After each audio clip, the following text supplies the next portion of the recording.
Bismillahirrahmanirrahim. Assalamualaikum warahmatullahi wabarakatuh.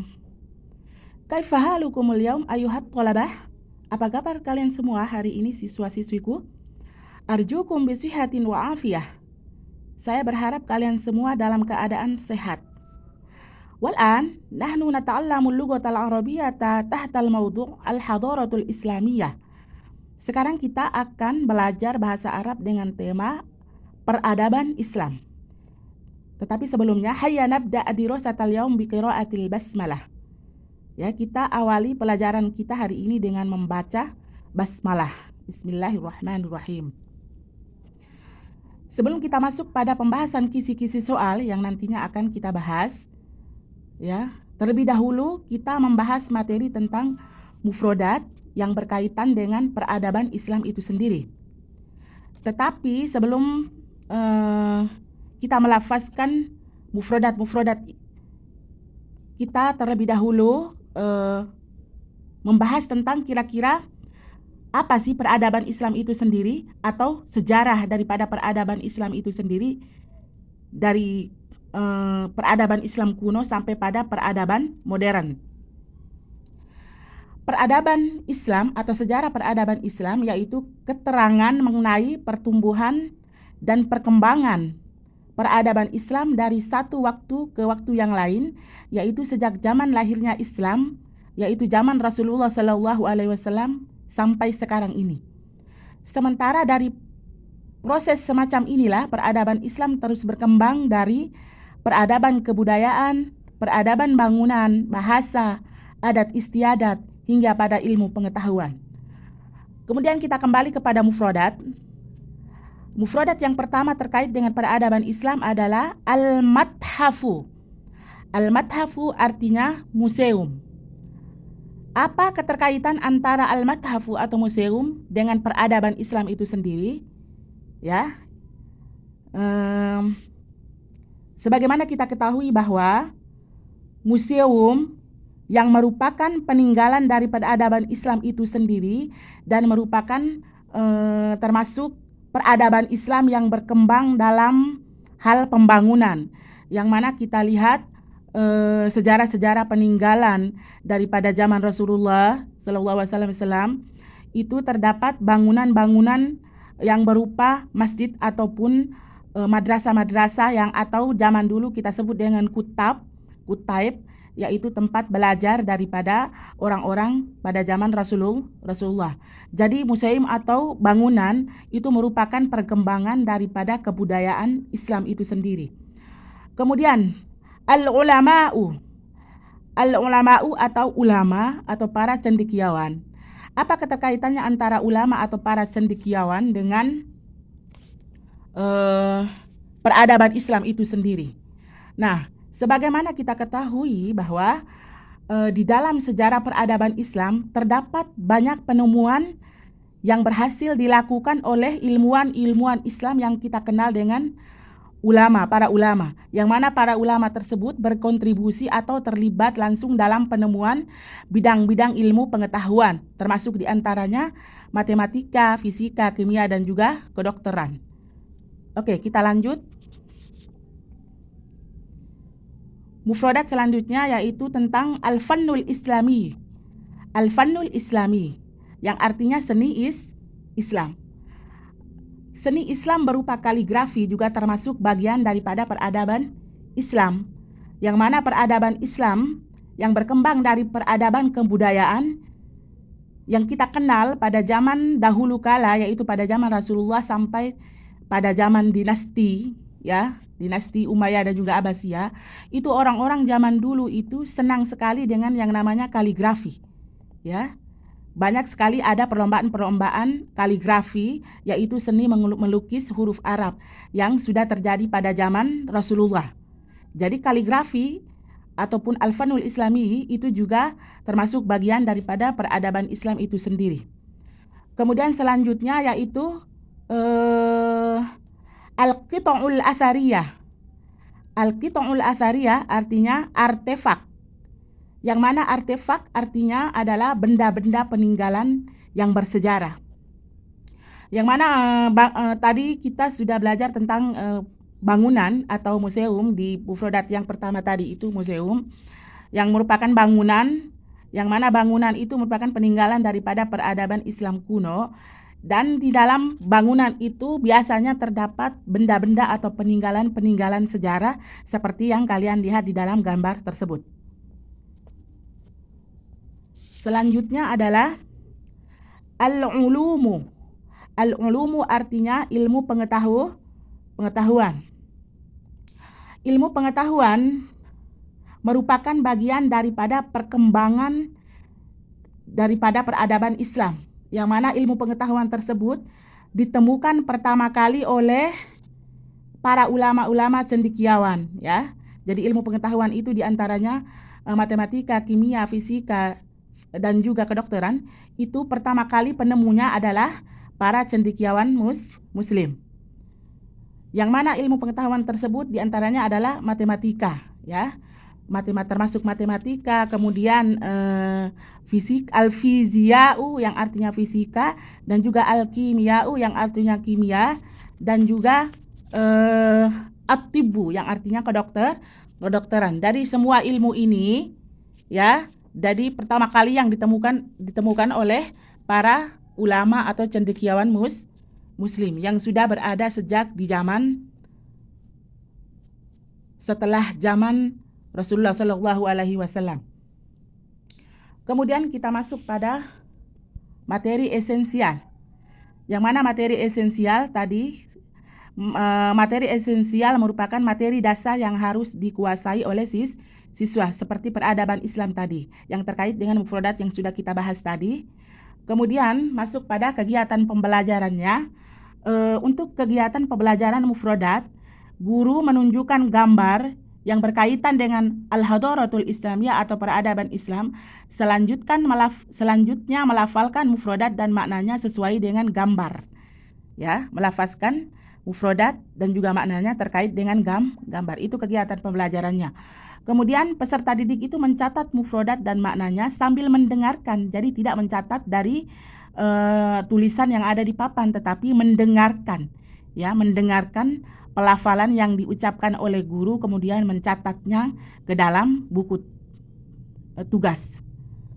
Kemudian yang ketiga kegiatan itu peserta didik mengungkapkan kembali mufradat dan maknanya tersebut dalam bentuk lisan.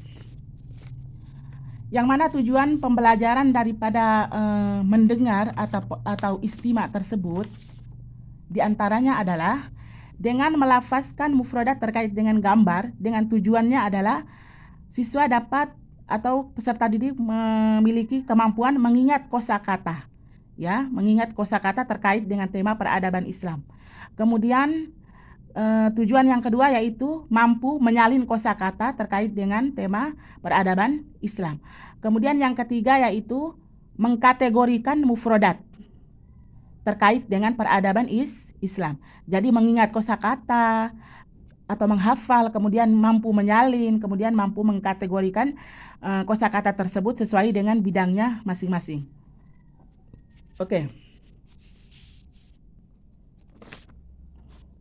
Terkait dengan materi tentang mufradat tersebut, maka sekarang kita masuk pada kisi-kisi soal tentang mufradat. Ya. Di sini IPK atau indikator pencapaian kompetensi daripada mufradat tadi itu yaitu yang pertama menentukan kata atau mufradat sesuai dengan gambar yang sudah kita pelajari tadi. Itu indikator pencapaian kompetensinya.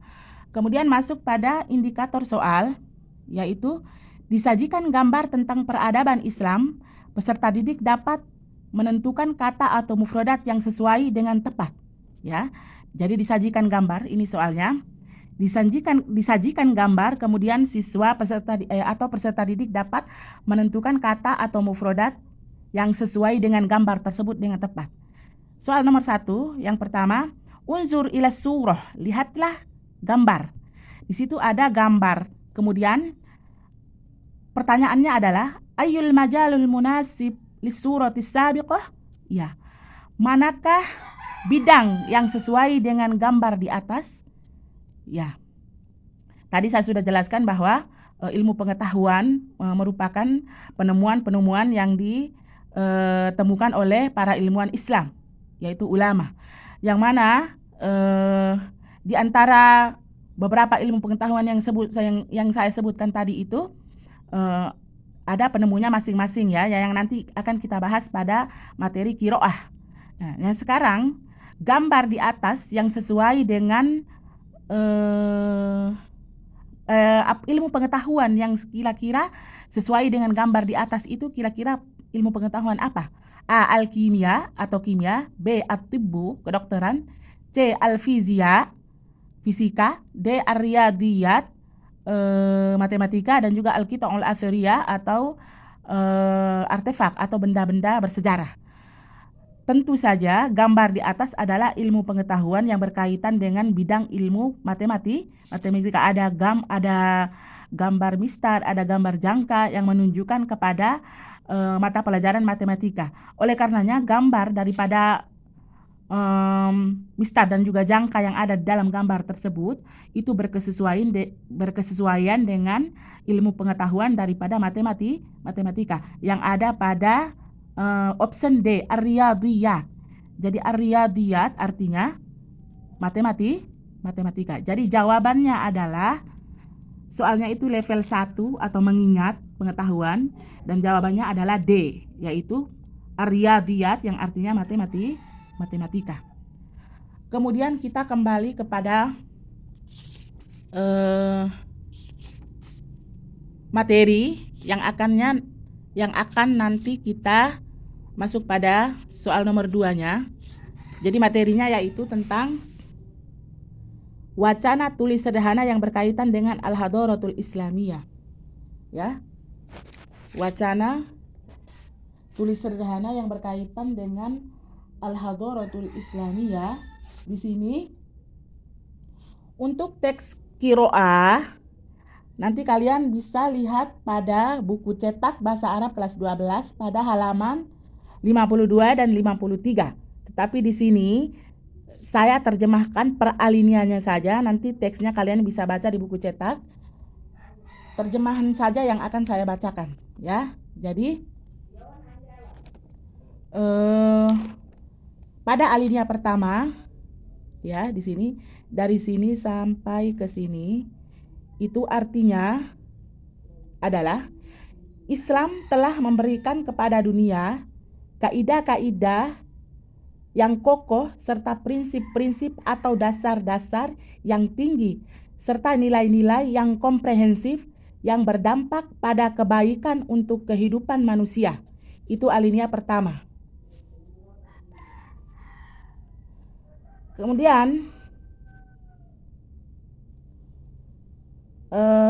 inilah peradaban Islam kita yang meliputi seluruh sisi kehidupan yang muncul berbagai bidang yang beragam, di antaranya bidang keagamaan, bidang ekonomi, bidang sosial, bidang keilmuan, dan selain itu juga meliputi bidang peradaban manusia. Kemudian peradaban Islam telah melewati beberapa masa atau zaman, dan kita khususkan di sini yaitu pada zaman Rasulullah SAW, masa Khulafaur Rasyidin, masa setelah mereka yaitu masa Umayyah, masa Abbasiyah, masa Utsman, dan masa Kesultanan Malik. Oke, itu alinea pertama. Kemudian pada alinea kedua, ya, fa fi asri Rasul, maka pada masa Rasulullah SAW, peradaban Islam dimulai dengan penyebaran Islam dan mengajak kepada untuk memeluk agama Islam, yaitu pada tahun 1 sampai 11 Hijriah, pencapaian yaitu terwujud dengan orang-orang muslim mendirikan kenegaraan mereka, yaitu berlandaskan Nabi, di mana para kaum muslimin mewujudkan keadilan dan menghilangkan kezaliman serta menyebarkan keselamatan di antara mereka sesuai sabda Rasulullah SAW. Kemudian yang ketiga,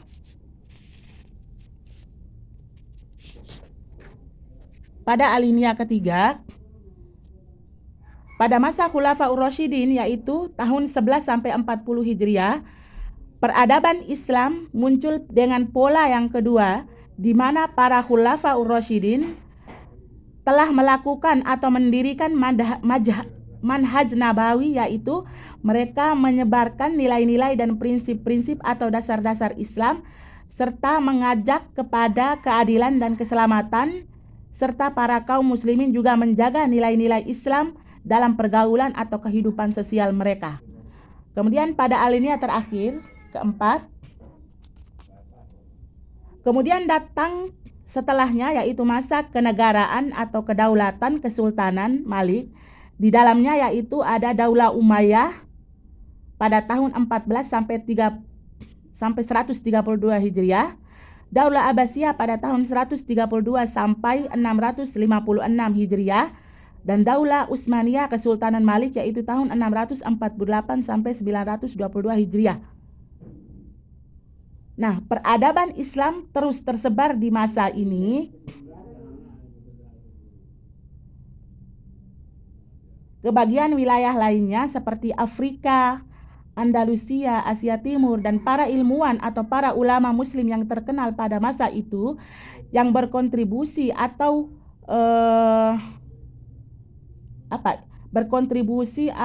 berikut serta dalam seluruh bidang keilmuan, ya,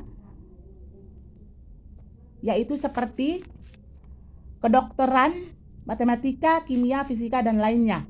Maka pada masa itu telah tercapailah masa kejayaan atau perkembangan untuk peradaban Islam, dan diantaranya para ilmuwan yang terkenal di bidang kedokteran yaitu Abu Bakar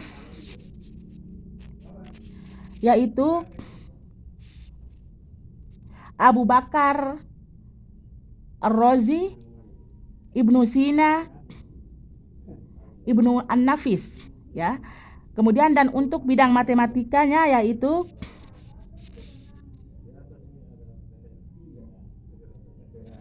Muhammad bin Musa Al-Khwarizmi, Abu Al-Fat Umar bin Ibrahim, dan juga dari bidang kimia yaitu ada Yaqub bin Ishaq Al-Qindi dan Zabir bin Hayyan. Kemudian di bidang fisika yaitu Abdurrahman Al-Bairuni dan Abu Raihan Al-Bairuni dan Abdurrahman Al-Khazini, ya. Jadi di sini peradaban Islam tersebut melahirkan para ilmuwan atau tokoh ulama muslim yang berkontribusi atau menemuan ilmu pengetahuan pertama kali untuk ilmu pengetahuan matematika, fisika, kimia, dan juga kedokteran. Oke. Jadi materi esensialnya adalah cendekiawan Islam, ya, yang sudah saya jelaskan tadi. Kemudian kegiatan pembelajarannya itu guru membacakan tes qiraah tentang Al-Hadaratul Islamiyah atau peradaban Islam dengan benar dan fasih, kemudian menerjemahkannya. Peserta didik disuruh membaca tes qiraah tentang peradaban Islam dengan benar dan fasih. Kemudian peserta didik menuliskan ide utama yang ada di dalam teks secara individu. Itu kegiatannya. Kemudian masuk pada soal yang kedua yaitu menyimpulkan pokok pikiran, ya, tentang teks qiraah tadi. Itu menyimpulkan pokok pikiran yang ada di dalam teks qiraah tadi. Kemudian indikator soalnya adalah disajikan paragraf tentang peradaban Islam, peserta didik dapat menyimpulkan pokok pikiran dengan tepat. Nah, jadi di sini disajikan paragraf tentang peradaban Islam yang terdapat di dalam teks bacaan qiraah tadi. Kemudian peserta didik tadi itu menyimpulkan pokok pikiran.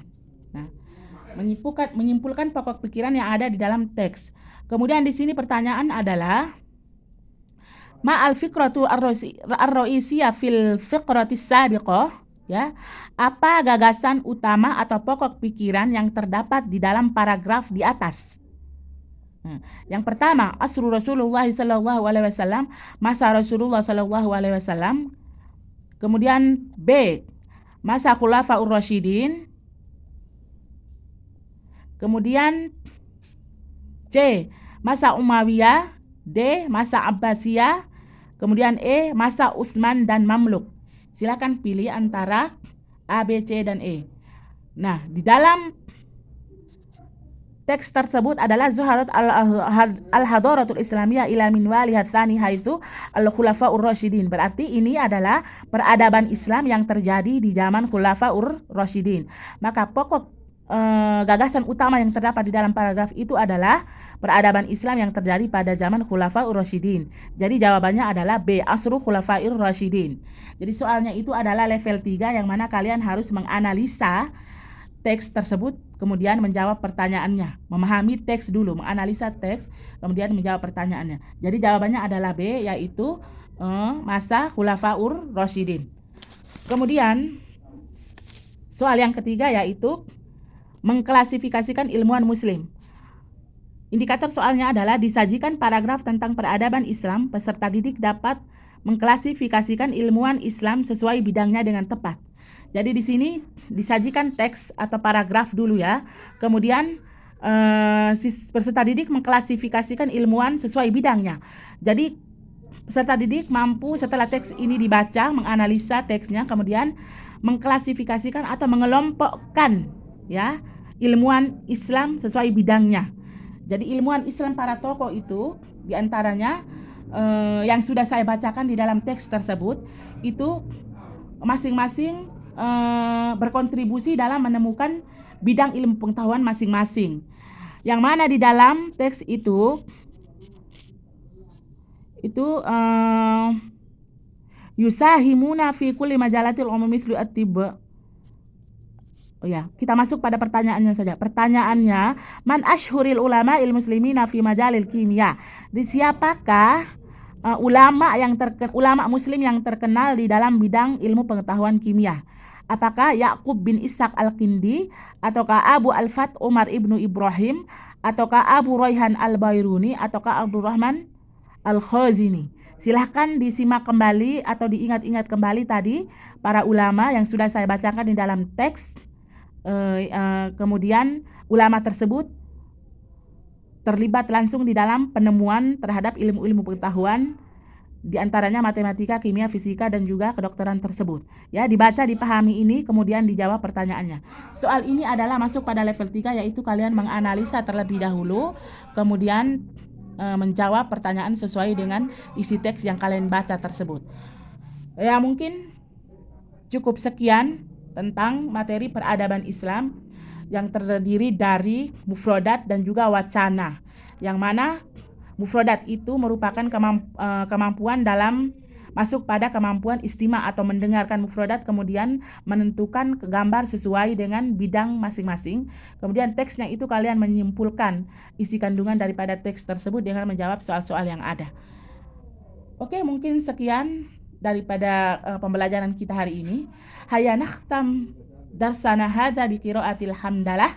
Alhamdulillahirabbil alamin. Wassalamualaikum warahmatullahi wabarakatuh.